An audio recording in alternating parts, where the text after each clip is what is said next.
Ilhan Omar just made a mistake that nobody in Washington has dared to make. In 8 years, she chose to insult Senator John Kennedy on live TV, while she was calling him a racist relic, a Louisiana grandpa acting for show, and a corporate lobbyist putting on a minstrel act. She forgot one small thing. John Kennedy has a degree from Oxford University. He edited the Virginia Law Review. He worked as a lawyer in Louisiana courts for 30 years before he ever went to Senate. And he spent his whole career waiting for exactly this kind of person to sit in exactly that kind of seat and give him exactly that much rope. Omar didn't know. She thought she had just embarrassed Kennedy. She saw his silence and thought he was shocked. She smiled at her staff with the confidence of someone who thought she had just won big on live TV. Kennedy took a sip of water. He put the glass down. He fixed his microphone and looked at Ilhan Omar like an old hunting dog watching a rabbit run out into the open. Representative Omar, thank you for those comments. I'd like to take a few minutes to respond, if you don't mind, because, as we say in Louisiana, pause. When someone gives you a long enough rope, the polite thing to do is let them get themselves into trouble with it. Smash that like button because you are about to see one of the greatest examples of calm, careful, Southern-style put-downs in the history of the United States Senate. No shouting, no big movements, no political drama.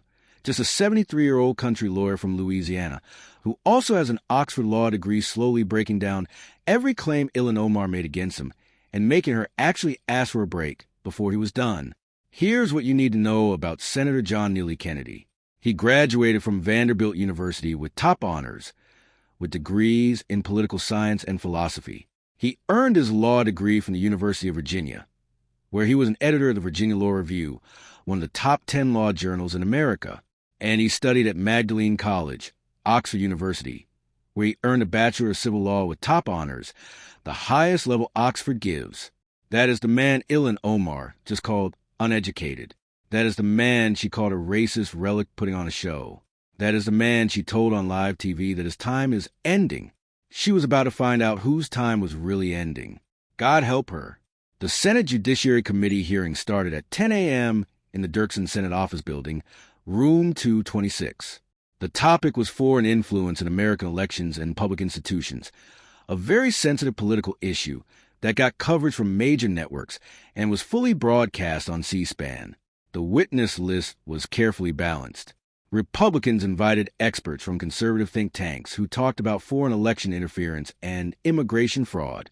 Democrats invited witnesses who said these investigations were being used unfairly against immigrant communities and communities of color. Representative Ilhan Omar was the main witness for the Democrats. She was not part of the committee. She was a House member invited to speak about what she called a climate of fear caused by federal investigations in Minnesota's Somali community. Her presence was planned.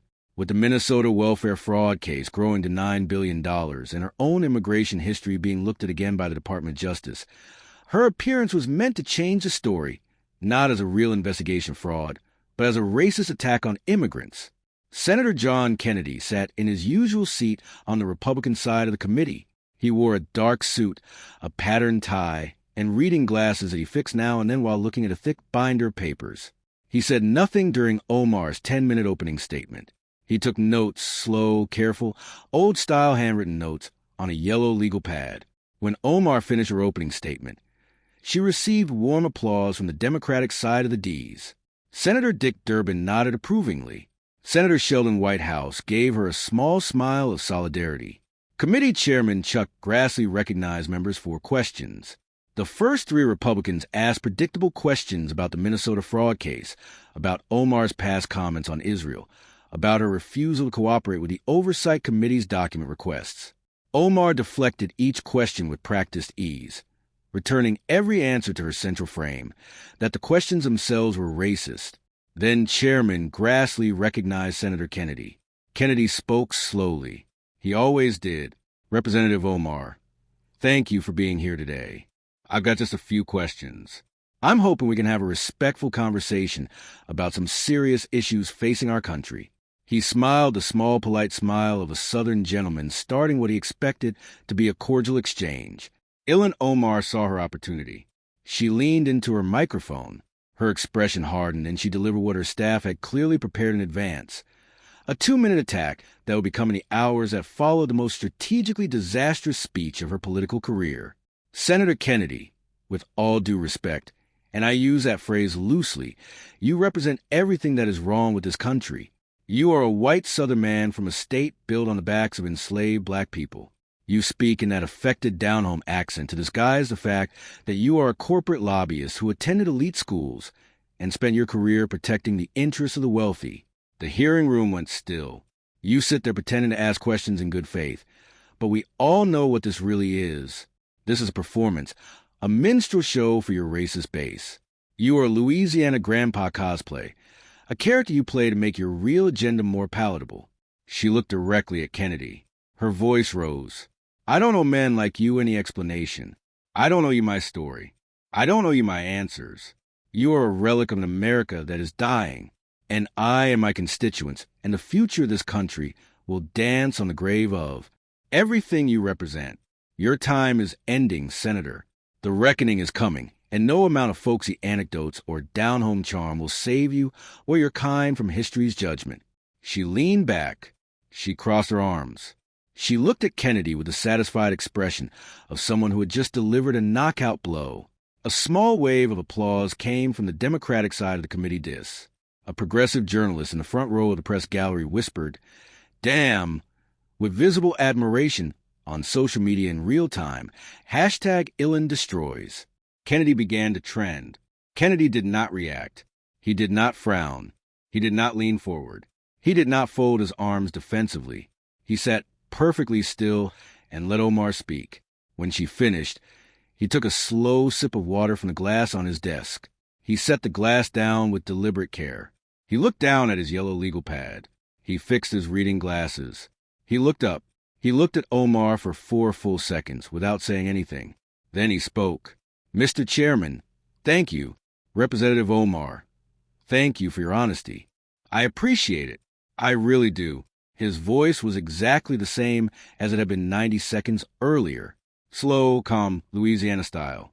Back home in Louisiana, we have a saying, when someone gives you a long enough rope, the polite thing to do is let them get themselves into trouble with it. He paused. You just gave me a very long rope, Representative. I don't want to be rude about it, but I guess we're about to see how you used it. He opened his legal pad. Now, I took notes while you were speaking. I always take notes. Old lawyers just do that. I counted.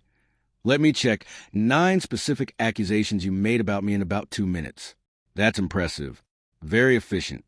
I want to take a few minutes and respond to each one of them because, as my mother used to say, "Son, if someone calls you a cow, don't get angry. Ask them if they've ever milked a cow." A small wave of quiet laughter came from the Republican side of the room.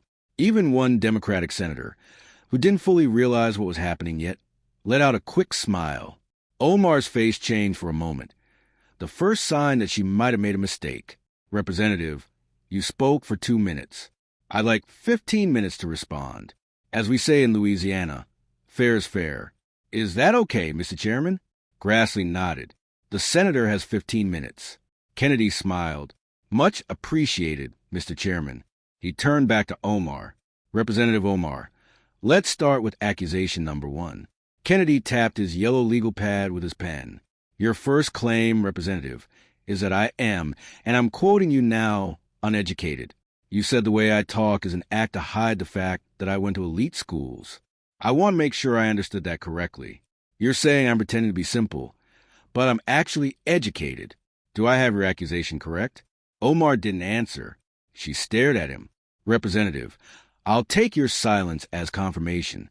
Now, I want to share with you some fact about myself that you clearly didn't bother to check before attacking me on national television. I understand. Research isn't your strong suit. If it were, you have figured out the difference between your brother and your husband." The hearing room went absolutely silent. It took a full second for the full weight of what Kennedy had just said to register. He had, without raising his voice, without changing his cadence, without showing any sign of aggression, directly referenced the immigration fraud allegations that had been dogging Omar for 8 years. He had done it wrapped in a folksy joke about research skills, and he had done it so fast and so smooth that half the room didn't catch the venom until 3 seconds after the words left his mouth. Kennedy continued as if he hadn't just lit a match. I graduated from Vanderbilt University in 1973. Magna cum laude, political science, and philosophy. Now, I'm not sure if you were born yet at that point. The timeline of your arrival in this country is, as they say, somewhat of an ongoing mystery. But let's set that aside. He flipped to a new page. After Vanderbilt, I went to University of Virginia School of Law. I was an editor of the Virginia Law Review. For those who don't know, and I'm guessing you don't, Representative, the UVA Law Review is one of the top 10 law reviews in the United States. It's not a community college paper. You don't get on it because you show up. You get on it because you write better than everybody else who applied. He flipped again. Then, and this is the part one think you really ought to double check before calling anybody uneducated. I studied at Magdalene College, Oxford University. I earned a Bachelor of Civil Law, first-class honors. That is the highest classification Oxford awards at Oxford Representative, where people go to learn how to think. He closed the legal pad and looked at Omar over his reading glasses. You called an Oxford man uneducated representative. Think about that for a second. He leaned back slightly. Let's look at your educational background, shall we? I did a little research before this hearing. I find it helps. He opened another page. Ilhan Omar, North Dakota State University, bachelor's degree. 2011, major in international studies and political science. Very respectable school, good state university, solid education. He looked up. But here's the thing, Representative. You went to a state school in North Dakota and called a man with an Oxford degree in civil law uneducated. That isn't just wrong. It's the kind of wrong that makes people wonder whether you have any idea what you're talking about on anything. Kennedy paused to let it settle. Back home, we have a story. There's a chicken that walks into a courthouse and stands right in the middle of the lobby. The judge walks by, looks down, and says, "Chicken, what are you doing in my courthouse?" And the chicken says, "I thought this was the poultry market." He looked at Omar with a kind, friendly smile, like he was telling a story to a grandchild. The lesson of that story, Representative, and I want you to think about it carefully, is don't walk into a place you don't belong with the confidence of someone who does. Omar opened her mouth.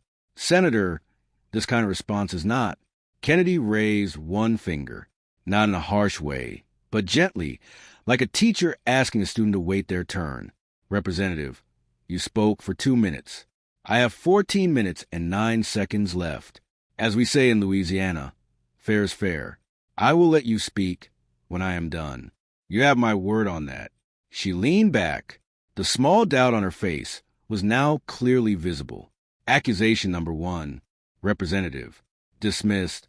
I have more education from more well-known schools in a harder academic field than you do.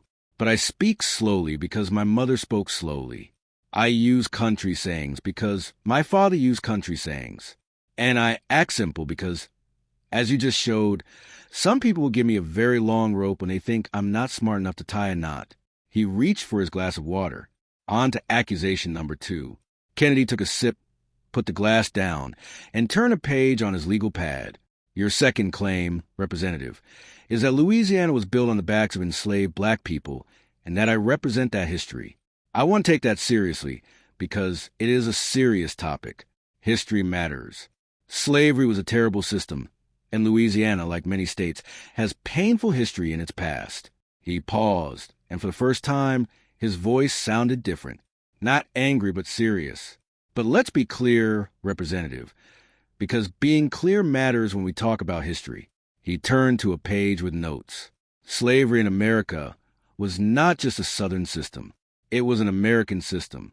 New York had the largest slave market in the North. Wall Street, yes, that Wall Street, was partly built by enslaved people. The first enslaved people brought to America arrived in the Dutch colony that later became New York, not in the English colony of Virginia. Massachusetts built ships used in the slave trade. Rhode Island helped fund the slave trade.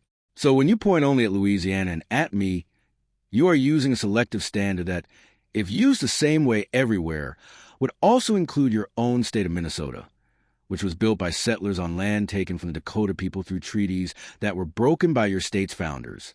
He looked at her. Every state has history, Representative. Judging people by the past actions of their state is not a fair position. It is prejudice. And you, of all people, should understand that. Kennedy let those words sit in the room. But let's move to the present because the past matters.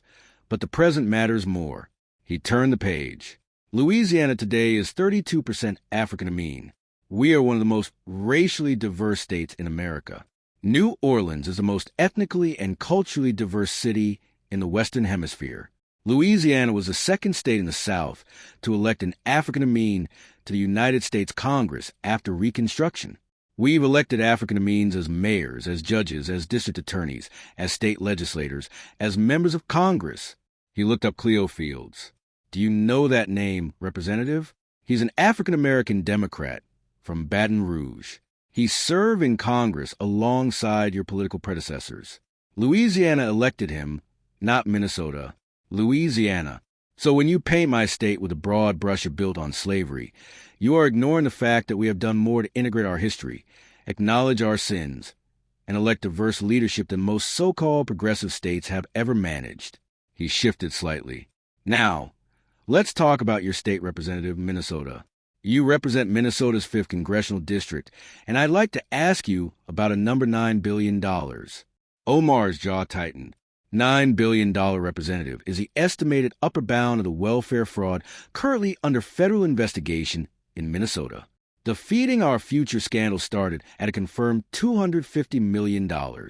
Prosecutors now estimate the total fraud across multiple programs could reach $9 billion. 75 defendants have been indicted. Most of them are members of the Somali community you represent. He paused. And what did you say about the federal investigation into this fraud, Representative? Let me read your own quote. You said on CBS's Face the Nation in January that the investigation is creating confusion and chaos. He set the paper down. Representative Children's food was stolen. $9 billion worth of taxpayer money and programs designed to feed hungry kids has been stolen. And you call the investigation confusion and chaos. He looked at her with genuine puzzlement. I find it interesting that you care more about slavery 200 years ago than about $9 billion stolen from children last year. That is an unusual set of priorities, Representative. For a self-proclaimed progressive, that is a very, very unusual set of priorities. Your governor, Tim Walz, resigned over the scandal. Resigned. A sitting governor, a former vice presidential candidate, gave up his political career over this. He said, "If it's me you want, leave my people alone." And by my people, he meant the people you represent, the people being robbed. Kennedy leaned forward slightly. Representative, have you ever been to Louisiana? I don't see how that's a no. Okay. Have you spent time in the African-American communities of New Orleans, Baton Rouge, Shreveport? Senator, this is another no. So, you don't have direct knowledge of the state. You just accuse me of being racist, but you have no familiarity with the African-American community there, no understanding of our population, our history, or our present. But you still felt ready to judge all of us on national television. He closed that part of his legal pad. Representative, prejudice means judging without knowing. You judge the whole state, its people, and its senator based on ideas you brought from somewhere else. Do you know what that is? He didn't wait for her answer. That's bigotry, Representative. The same thing you are accusing me of. Accusation number 2. Dismissed. Next, your third claim, Representative, was that my accent is fake. You called it a minstrel act. You said I was pretending to be someone else. Kennedy's voice somehow stayed exactly the same. Representative, I want to take this seriously because you're accusing me of something that would be very shameful if it were true. Being fake. Pretending to be someone I'm not to trick people. That's a serious claim. He paused. So, let me tell you about my family.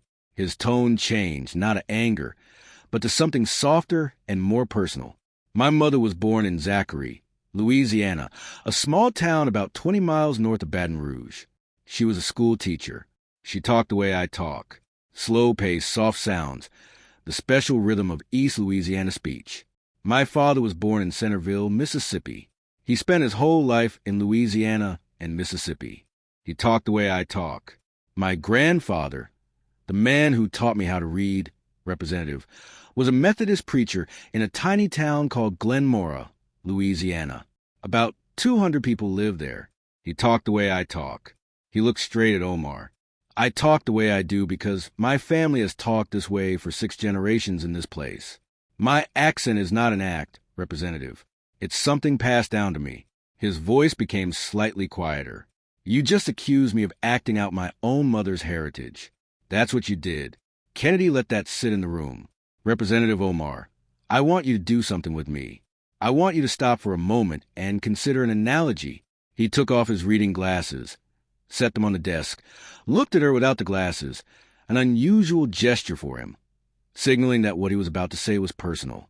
You came to this country as a refugee from Somalia when you were 12 years old. You speak English with an accent. You wear hijab, which is a public expression of your faith and your heritage. You bring Somali culture into the United States Congress. You speak openly about your background and your community. He paused. No one worthy of being called an American would accuse you of performing Somali culture or having a fake immigrant persona. That accusation would be bigotry, ugly bigotry, and anyone who made it would be rightly condemned. He leaned forward. But you just accused me of performing my own culture, my own accent, my own heritage, the inheritance of 6 generations of my family on this land. You did to me, Representative, exactly what you have spent your career accusing others of doing to you. You judge a culture you don't understand. You dismiss a heritage you've never encountered. And you did with the certainty of someone who believes her own identity is real, but mine is theater. He put his glasses back on. Back home, we have a saying, the pot call and the kettle black. I'm aware that phrase has problematic origins. I use it anyway because, as with cultural heritage, sometimes we keep what's valuable in our traditions while acknowledging what deserves reflection. He looked at her pointedly. Representative, the most ironic thing about your fake accent accusation is this. I'm sitting here talking like my mother, my father, and my grandfather. Meanwhile, you who came to America nearly 30 years ago still carry your own accent. It's beautiful and it's authentic. You don't get criticized for your accent, Representative. You shouldn't be because accents aren't performance. They're heritage. That's the thing you forgot when you decided my heritage was fake. Kennedy picked up his water glass. Accusation number 3, dismissed. Next, Kennedy took a slow drink of water. He set the glass down. For the first time in the hearing, he allowed himself a small smile. Not a smirk, not a sneer, but the quiet satisfaction of a man who was enjoying himself. Representative, your 4th accusation was particularly interesting to me because it was specific and it was entirely invented. You said, I am a corporate lobbyist who spent my career protecting the interests of the wealthy.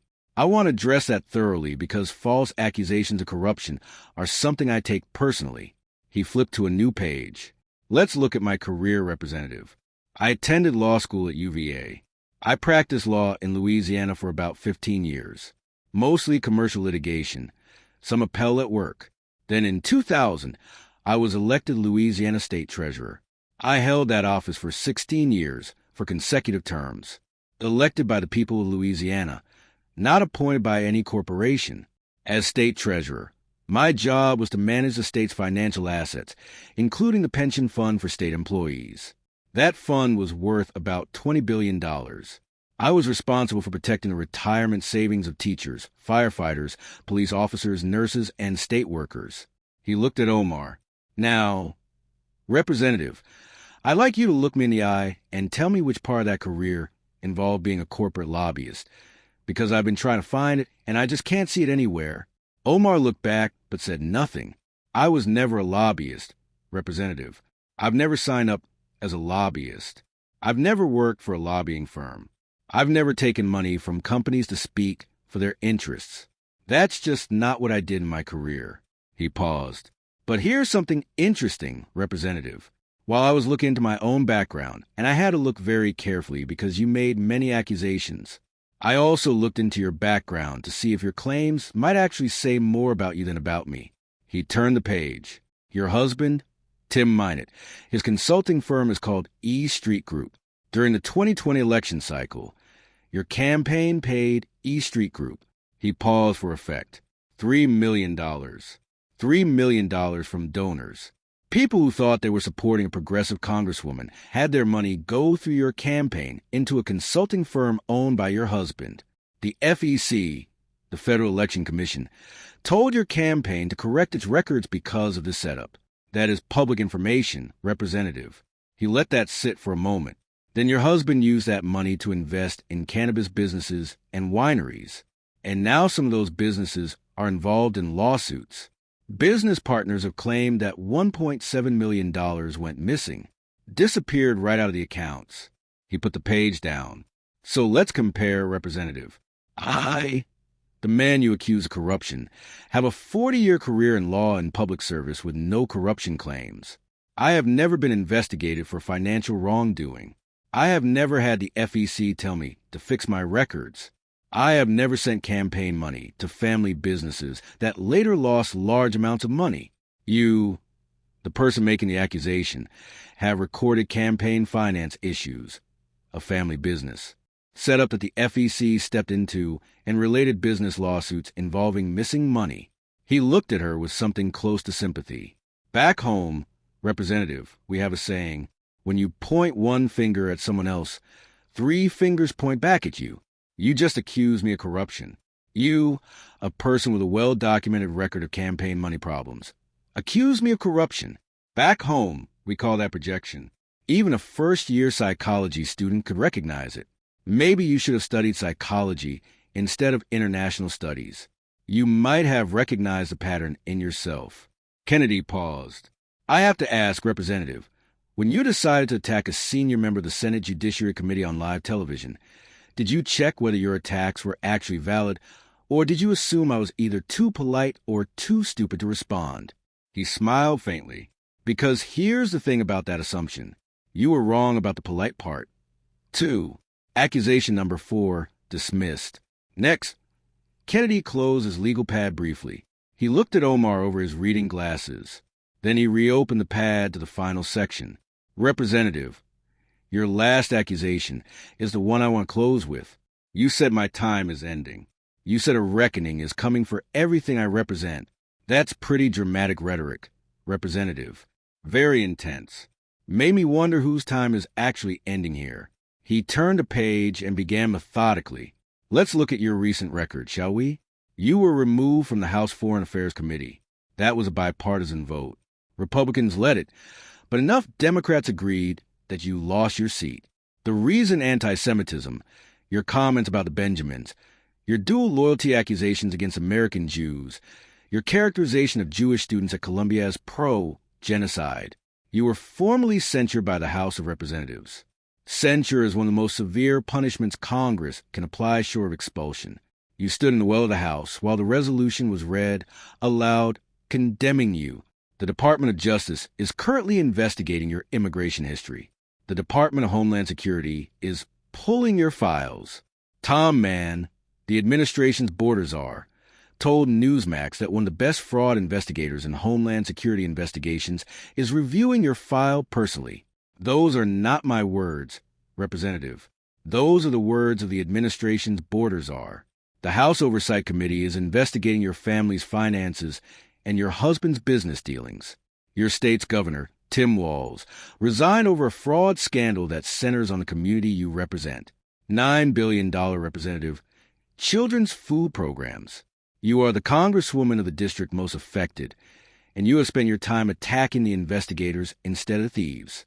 Prediction markets, places where people bet real money on political outcomes, currently rank you among the top 5 most likely members of Congress to be indicted on federal charges in 2026. He looked at her, Representative, with all due respect, and unlike you when I say that I actually mean it, whose time is ending here. He set the pad down. Let me tell you about my situation, Representative. I'm 73 years old. I have a 62% approval rating in Louisiana. My constituents have elected me 3 times. They know me. They've known me for decades. If I ran for a 4th term, I'd win. My time, if anything, is expanding. Your situation. You are 43 years old. You are under federal investigation. You have lost your committee seat. You have been formally criticized. You have a serious challenger in the primary election. Your voters are watching $9 billion in fraud happen in their state, while you call the investigation chaos. So whose time is ending, Representative Omar? He paused, and for the first time in 15 minutes, his voice sounded different. Not angry, just quieter, like a grown man telling a child a truth she didn't want to hear. Back home in Louisiana, we have a story. He settled into it like someone telling a story by a fireplace. There was a frog sitting on a rock in a pond, warm in the sunlight. A big blue heron walked slowly through the shallow water. The frog looked up at the heron and said, "Heron, do you think you're better than me because you have long legs? Your time is ending. The reckoning is coming for birds like you." He paused. The heron looked down at the frog for a moment, very calm, very patient. Another pause. Then it ate him. The room became completely silent. The lesson of that story, Representative, and I want you to hear it carefully, is that when you are very small, you probably should not tell something much bigger than you that its time is ending, because it may not react the way you expect. Omar leaned toward her microphone. Her voice was higher than it was during her earlier attack. "Mr. Chairman, I am asking for a break. This has become..." Kennedy turned politely to the chairman. "Mr. Chairman, I have 3 minutes left. I would like to use them, if that's okay with the committee." Chairman Grassley nodded. "Senator Kennedy may continue." Omar's request stayed in the air. Denied. She had asked for a break in front of everyone and was told no. Kennedy turned back to her. "Representative, I only have 3 minutes left.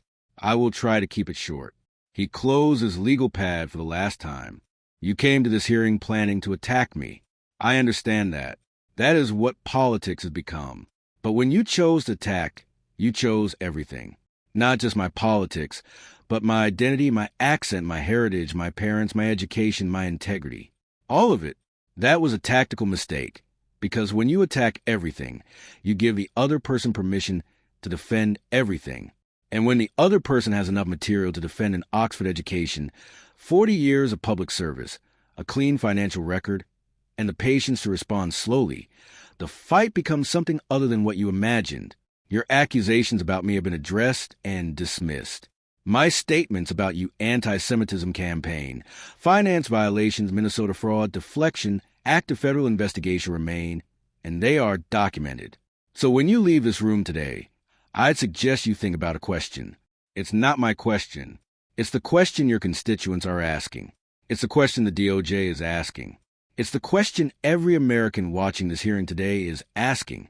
He looked at her directly. "Ilhan Omar, who are you? Not the character you perform, not the narrative you tell, but who are you really? When the records are released, the files are pulled and the truth is known. I know who I am, Representative. I'm the son of a Louisiana school teacher and a Mississippi farmer. I'm an Oxford-educated lawyer. I'm a 3-term United States Senator. I'm a man who talks like his mother because she taught him to. You do. You know who you are?" He paused. "Because based on 2 minutes of attacking me with charges that turned out to be entirely false, it's not clear you do." Silence. "No further questions, Mr. Chairman." The silence in the hearing room stretched for 10 seconds after Kennedy finished. Chairman Grassley looked at Omar. "Representative Omar, do you wish to respond?" Omar opened her mouth, closed it, opened it again. She turned to her staffer seated behind her, whispered something urgent. The staffer leaned in, whispered back. "Mr. Chairman," Omar said, her voice tighter than it had been all morning, "I request a 10-minute recess. I need to consult with counsel." Grassley nodded. "The committee will stand in recess for 10 minutes. Omar rose from the witness table with visible haste, not quite running, but moving faster than she had entered the room. Her staff gathered her papers and flanked her as she walked toward the corridor leading to the private consultation rooms. The cameras followed her out. The 10-minute recess became 30 minutes. 30 minutes became an hour. Finally, at approximately 12:47 p.m., Omar's chief of staff appeared in the hearing room and approached the chairman's dais. A brief conversation ensued, inaudible to the cameras. The chief of staff returned to a cluster of reporters who had gathered near the corridor. "Representative Omar will not be returning to the hearing today. She has been unexpectedly taken ill. Her office will submit written answers to any remaining committee questions." The announcement was met with stunned silence. Then a wave of reaction across the press gallery. Phones came out. Reporters were already filing stories. Chairman Grassley made the official announcement. The hearing will stand adjourned. The committee thanks all witnesses for their testimony today. The cameras turned off. The hearing was over. Kennedy closed his notebook. He rose politely, gathered his papers, and nodded to colleagues on both sides of the aisle. Senator Durbin, the ranking Democrat, gave Kennedy a small, inscrutable nod. In return, the kind of acknowledgement that professional opponents give each other after witnessing something historic. Kennedy walked out. Reporters swarmed him in the hallway outside the hearing room. Senator, do you have any comment on Representative Omar not returning? Senator, do you regret the personal nature of your response? Senator, are you concerned about the optics of this exchange? Kennedy stopped at the exit, looked at the scrum of reporters, smiled the small, polite smile he had started the hearing with. Folks, as we say in Louisiana, some people can say anything they want as long as nobody pushes back on them. Today, somebody pushed back. Y'all have a good afternoon. He walked out. The clip of Ilhan Omar requesting a recess and then never returning went viral within minutes. But something unexpected happened. Unlike most viral political moments, which burn hot and fade fast, Kennedy's 15-minute response became an enduring cultural artifact. Lawyers began circulating it as a teaching example. Within a week, several law school professors had contacted Kennedy's office for permission to use the hearing footage in their trial advocacy courses. Masterclass in deliberate cross-examination, wrote one professor to her students in an email that later leaked. Watch how Kennedy establishes a frame, uses the opponent's accusations as the structure of his own argument, and never raises his voice. This is how you destroy a hostile witness, without giving them anything to play victim with. Bar associations debated whether to include in continuing legal education materials. Conservative podcasts replayed in full. Progressive podcasts unusually did not. The defense mounted by Omar's allies was muted because defending her required engaging with the substance of Kennedy's rebuttals, and the substance was, as Kennedy had established, documented. The hashtag split along predictable lines. Hashtag Kennedy Clinic trended for 6 days. Number 9 accusations became shorthand for any politician who attacked someone broadly without having facts to back it up. Recess requests became a meme format applied to any situation where someone publicly asked to pause after being confronted with their own record. Hashtag Louisiana Grandpa, which had started as Omar's insult, was reclaimed and weaponized by Kennedy supporters who used it as a badge of honor. Omar's response, like her response to the Trump rally months earlier, came in written form rather than on camera. Her office released a 2-paragraph statement describing the hearing as a coordinated racist attack and pledging to continue fighting for her constituents. The statement did not address any of Kennedy's specific points.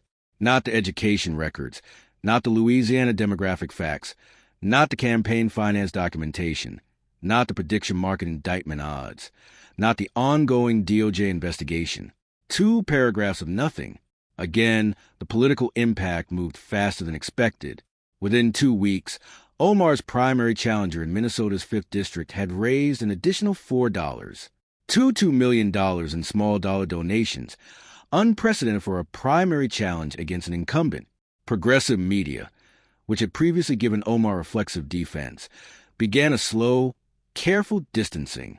Squad members Alexandria Ocasio-Cortez and Rashida declined to comment on the hearing for 3 consecutive news cycles. The DOJ investigation into Omar's immigration history accelerated. Tom Mann gave a follow-up interview on Fox News 3 days after the hearing, confirming that investigators had substantially advanced their review of the relevant files. The House Oversight Committee reintroduced its motion to subpoena Omar's immigration records, and this time 3 additional Republicans who had previously waffled voted in favor. The motion passed. The subpoenas were issued. For Kennedy, the 15-minute response elevated him from a well-liked folksy senator into something approaching a conservative folk hero. Louisiana's major newspapers ran retrospectives on his career. Vanderbilt, UVA, and Oxford. His 3 Alma M issued separate statements noting his achievements. His approval rating in Louisiana, already at 62%, rose to 71% in polling conducted 2 weeks after the hearing. Most remarkably, Kennedy's response became required viewing in an unexpected context: corporate training. Several large law firms adopted clips of the hearing for their associate training programs, using it to teach younger lawyers the techniques of maintaining composure, building an argument methodically, and using an opponent's overreach against them. A Harvard Business School case study was commissioned to examine the rhetorical structure of Kennedy's response. None of this was planned. Kennedy did no victory tour. He gave no additional interviews about the hearing. When asked by a Louisiana journalist a month later whether he had prepared his response in advance, Kennedy laughed. "Prepared, Miss Blanchard? I prepared for that response for 73 years. It's called living a life you don't have to apologize for." In Shreveport, Louisiana, a retired school teacher named Beatrice DeBido, 82 years old, watched a hearing from the community room of her senior center. She had taught at the first integrated elementary school in Cato Parish in the 1960s. She had been spat on by white parents during her first year. She had stayed anyway because her students needed her. When Omar called Louisiana built on slavery, Beatrice laughed quietly. "Sweetheart," she told the television, "you don't know a thing about Louisiana." When Kennedy responded listing the 32% African-American population, Cleo Fields, the diversity of New Orleans, Beatrice nodded approvingly. "That's right, Johnny. You tell her." In Louisiana, everybody called Kennedy Johnny, even though he was a United States Senator. It was a term of affection, not disrespect. The senator from Louisiana belonged to everyone in the state, and so everyone got to call him by a familiar name. When Omar said Kennedy's accent was fake, Beatrice shook her head. "Oh, child, that's how we all sound. That's not an act. That's home." When Omar asked for a break and then never came back, Beatrice didn't brag. She didn't cheer. She just let out a small sigh, the kind a teacher makes when a student fails a test they could have passed if they had just paid attention in class. "Sweetheart," she said to the empty room, "when you don't know the answer, you don't ask the question. That's the first lesson I ever taught in my classroom. Maybe you'll learn it now." She turned off the TV. "All right," Johnny did well. "Time for some gumbo."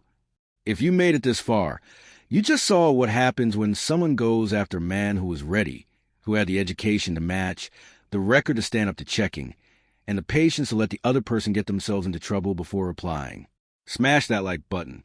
If Senator Kennedy's response made you stand up in your living room, subscribe for more moments where truth wins over the loudest voice in the room.